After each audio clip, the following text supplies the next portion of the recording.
Hey everyone, One Sith here to do another video. I'm so sorry it's been a while. I actually did this video once before. Green screen, me in front of the green screen, ready to roll, and the recording that I did on my console screwed up, and I'm like, you know what, I'm just going to go to PC, because the next time I do a video like this with offline on Felucia, it's going to be on PC as well. So I thought, screw it, I'm just going to jump to PC. So, well, how interesting is this? Finally, after so smegging long, we are getting a offline mode for Battlefront 2 2017. But not only that, it's literally going to be what we see here.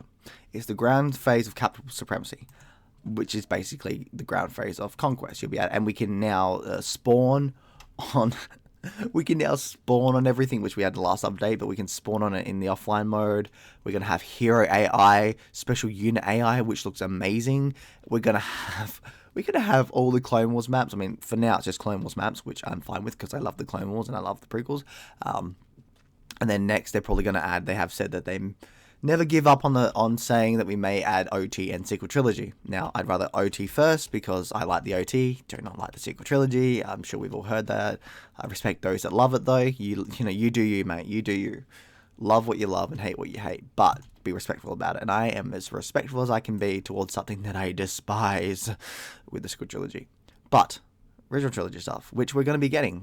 I think in this next update, we'll be getting a skin for Luke Skywalker. We don't know what, but most likely from the original trilogy, obviously. But we won't be able to unlock it till October because they're going to use it for there. I don't know if we're going to get any content in October because if they might be, obviously they haven't announced it yet. But this is a big update we're getting in less than a week. Offline. New conquest mode. New offline conquest mode. Co-op mode. We're going to be getting Felucia. Just imagine this in the DICE engine. And we're going to be getting clone commandos. Now, well, yes, I still want Magna Guards and Shoka Padme and stuff. I'm okay with that. And they have said this is the last time we're going to be getting Clone Wars content, prequel content for a while. Whether it stays like that, I don't know. I just realized that. So in the community transmission update came out today, which is one of the reasons why I'm shooting it now. They said that there's going to be like toxic clouds and stuff. I reckon it's going to come from those, which is cool.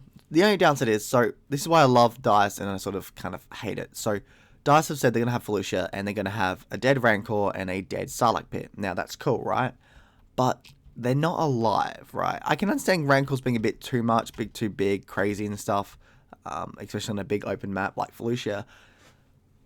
But honestly, Sarlacc pits, we had Sarlacc pits in the original 2015 game, right? I don't think it grabbed you or anything like that, but it was still moved around, it's still alive, it made sounds, and you could fall into it and it said you died by the Sarlacc. So there was still that concept there that they could have done. They could have at least had a live Sarlacc pit, but no, they're dead, just like the Rancor.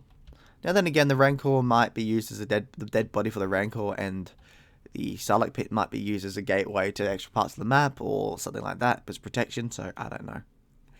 We'll have to wait and see, but I'm very excited for Felucia. We didn't obviously see much today as the community transmission came out, which really sucked, but oh well. They said they're going to release a transmission video that will go into detail about what's going on, and I'm okay with that. I'm fine with that. I'll take that. But the downside is they usually come out like a day or two before. Or even on the day sometimes. So it's kind of like, oh, I don't know. I don't know, man. I kind of want to see it now. I'm excited. Well, I'm excited, but the good thing is last month they showed us footage. They showed us footage of the Clone Commando. They showed us footage of offline and co-op. So I can just watch those videos when I get like the feeling and inkling of, oh man, I wish it was up now. I want the update now. That's going to keep me going. Especially since, like, I think on the 23rd, 24th, they're releasing Jedi Academy 2 on the Switch, so I'm just going to buy that as well. So I've got loads of Star Wars things and Borderlands 3 to go through to keep me occupied before I play Battlefront 2, offline, co-op mode, Felucia. Oh, man. I'm totally going to jump into Felucia first up, and I really hope they add an ATT. I don't remember reading anything about an ATT in the community transmission, but they could be a good surprise. I don't know. We'll have to wait and see, because I want at least one map where I can have an ATTE as a playable vehicle, because freaking hell, those are my favorite vehicles in all Star Wars, and I just want them. Just give me those tanks. And they're already in the game. Like, come on, if they're in the game, let us have it. Another thing is offline. Well, they've got hero AI now. Like, they could totally give us heroes versus villains as an offline mode. I hope they do. Because they have said that they're going to keep going for the rest of the year, most likely into next year. Now, do I think next year could be the last year?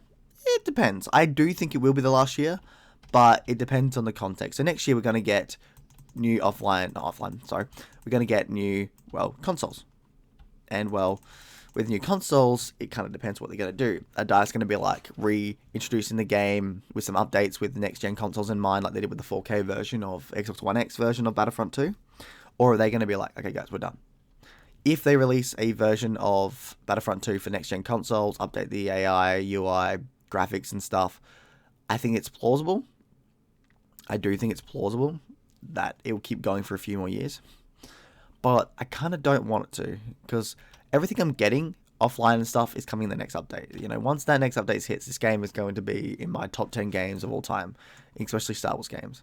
Which is funny. If you told me on release day that this game would be one of the best Star Wars games ever made in time, I wouldn't have believed you. Now though, oh boy. And it can only get better from there. Capital Supremacy, offline stuff for original trilogy, sequel trilogy, new maps and all that, that'd be great.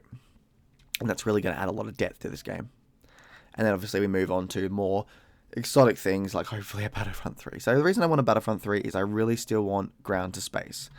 I want more maps, I want Coruscant, I want Mustafar, I want more original trilogy maps, I want extended universe maps. I'd love a Legends battle pack or some shit. I would buy Legends content, I want that. But I don't know if we'd be able to get that in Battlefront 3. A lot of it, yeah, but not things like ground to space, which I think could be plausible, especially with the power of next gen. But who knows? They might have been working on a Battlefront 3. They might not have been. They might be saying, "Oh yeah, there's not a Battlefront 3, but there is." We don't know. And I hope there isn't a hope. I really hope there is a Battlefront 3. Oh boy. Sorry about that. That was work. So what I was saying, yeah. So a Battlefront 3 I think would be cool. But it also depends. This game, like I said, is hitting its stride. It's one of the best Star Wars games already, and it's just getting better. And with that fact of offline, it's hitting its mark. 100% it's hit its mark. And then once that's expanded, I do hope they add a Galactic Conquest. That's another thing I want to see. Maybe some small modes like Heroes vs Villains, but we'll have to wait. Have to definitely wait. And next year could be full of surprises, I think. But I'm not surprised, and I'm not going to be unhappy that, if they just cancel it next year. If they're just like, yeah, look guys, we've had enough. This is, we've given you a lot of years of content for free. We hope you enjoyed it. I bloody well did. I really do. It makes me wonder, how long does EA have this license for? I think it was 2023, but I heard that it was extended to 2025, which was years ago is when I heard it was 2025 thing. So if it is that, I do think we'll see.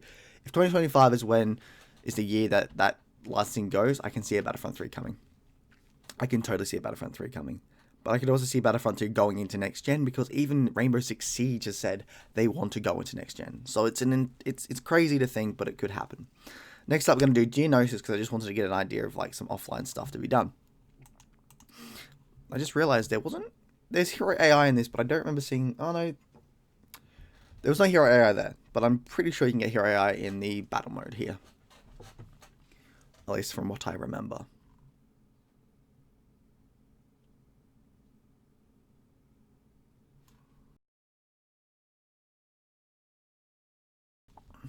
Although we don't have any giant battle Geonosis maps like this. I really did wish they added the Galactic Assault Geonosis map, because I really, really love Geonosis battle map. I love that one. I really did. I honestly loved it. And I really wish we could have it. I mainly loved it because you get ATTs and it was just extremely open. That map could have totally been a Galactic Supremacy map. I mean, yeah, Supremacy Assault map. Fuck. Whatever it was called. I haven't actually played Battlefront 2 since last month's update, because I was like, you know what? I want to wait. I want to take my time with this thing. I want to come in, rush it forward, and be like, you know what?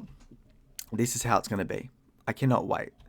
I know I said that a lot, but that's sort of me. I was kind of like, I haven't played it in a while because I want to just jump in fresh eyes with this new map, new unit, and new offline mode.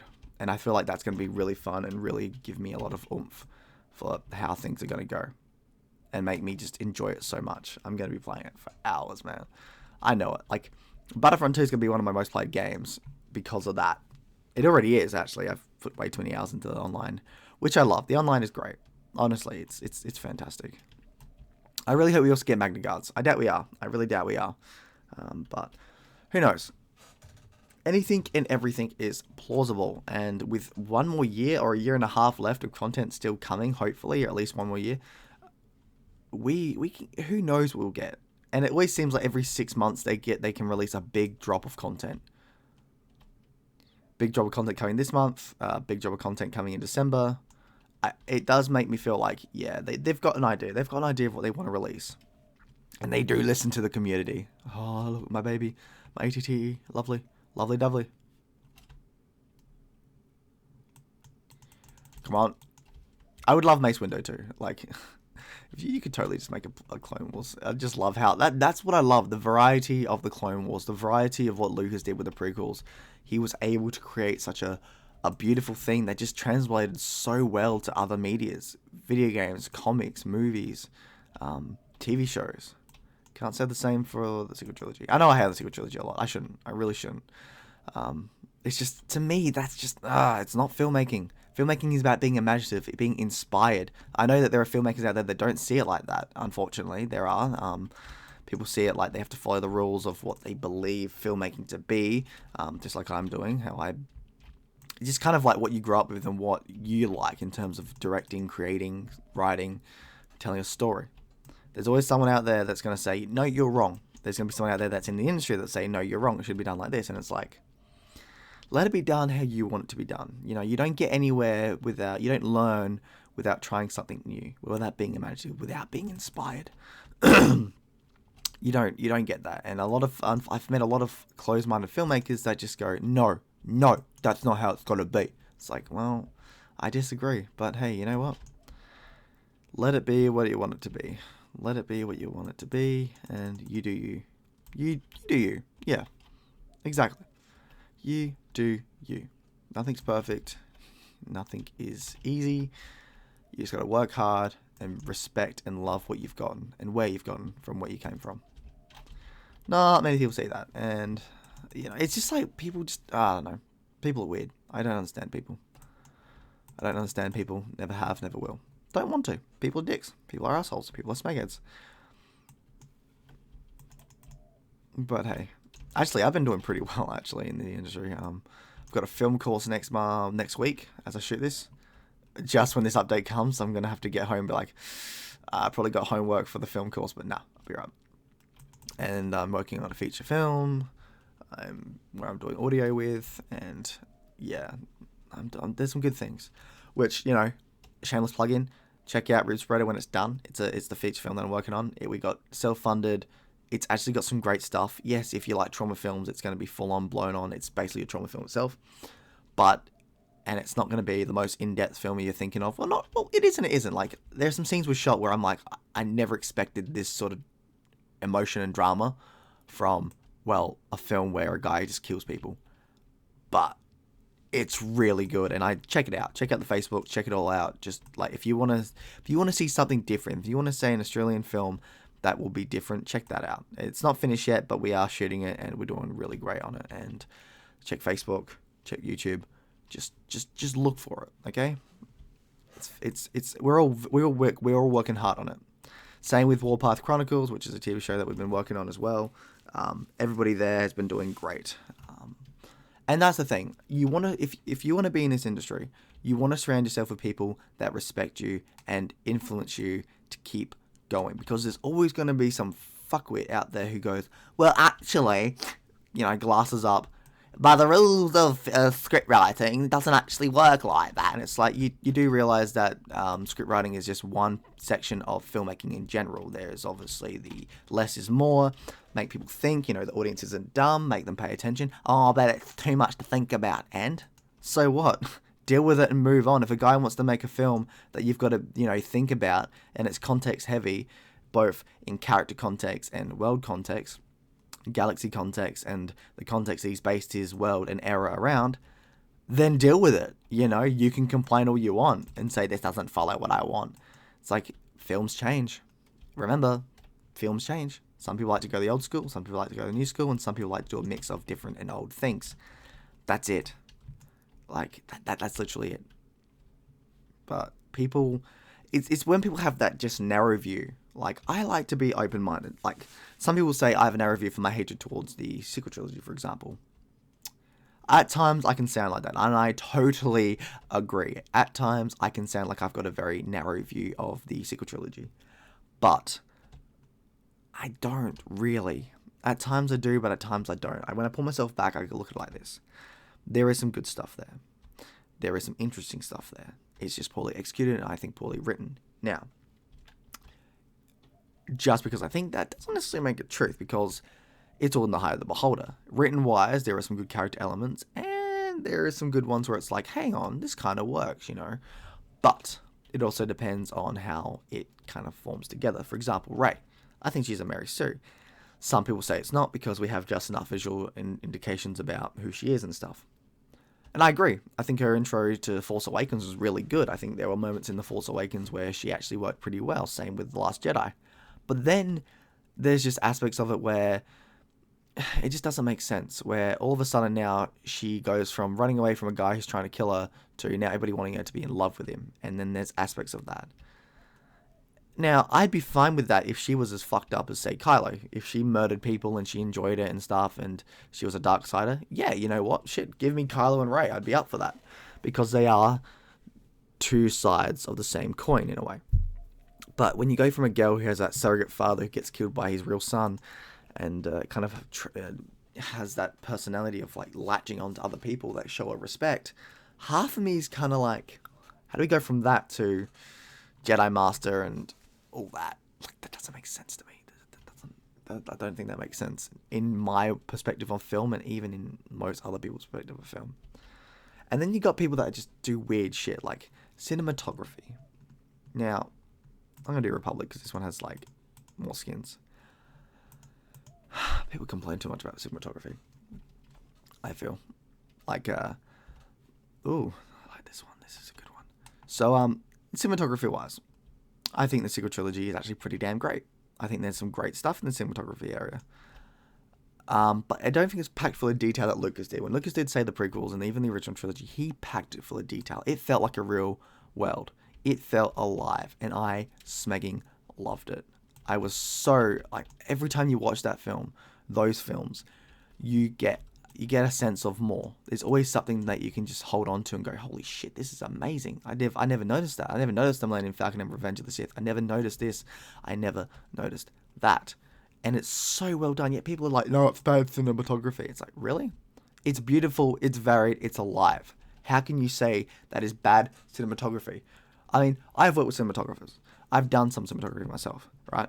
DOPing and all that. I may not be the best. I ain't top tier level, but holy shit, is it well done. I don't care what anybody says. I don't care if you've studied film and you're a DOP and you say it's, you know, you've done this or that. I could not respect you in any way if you're in this industry or not, and you say that what Lucas did with cinematography is bad, and like say the sequel trilogy is better. It's better in aspects because it's a more modern visual perspective. Remember, it's new gen in a way. 2015, 17, and 19. New technologies. Of course, it's going to look freaking better. Visually, at least, because better CGI, better techniques, and all that. But that's not to say that, say, for example, the prequels are bad either. Because, well, for their time, you look at it for their time, holy shit, they looked amazing. And parts of it still do. Are they fully always amazing? No, because back then, this was new technology. You've got to take that into account. Not many people do. Oh, but it looks shit by today's standards. Well, so does the fucking original trilogy, man. When I watch Return of the Jedi, I don't go and look at this speeder chase and go, that is the best looking special effects in film. No, I look at it and go, fuck, that's a fucking blue screen. I know it's a blue screen. It doesn't look that good. It's good enough for the times, but that's like, I just don't get it. People are very picky in what they want to complain about. It's stupid. Oh, but it was well received at the time. And? Because well received at the time doesn't mean time's going to be kind to it. I get angry at a lot of stupid things. And yes, you can get angry at other filmmakers too. Nobody's perfect. And neither is, for example, neither is George Lucas. Neither is JJ, neither is Ryan. I feel like, but then again, it's the internet. When you have conversations on the internet, you can't get a respectful conversation. It's better in person, I've always noticed. You get a more respectful conversation in face-to-face more so than, well, on the internet, because on the internet, you can do, oh, we lost. You can kind of do what you want. Anyway, that's sort of the end of the video. I'm sorry that I finished with a rant, but it's just some people you've been talking to on Reddit and stuff. Just, why? You know, good on you for pursuing the film industry stuff, but like, don't just stick to one single-minded view. Anyway, that's just me like ranting and going off. But hey, hopefully 9% of this video about me talking about how great the offline will be pulls you in. Anyway, that is Aussie Viking out. I should see you all in Valhalla. Anyway, that is the one Sith out. I should see you all in Valhalla.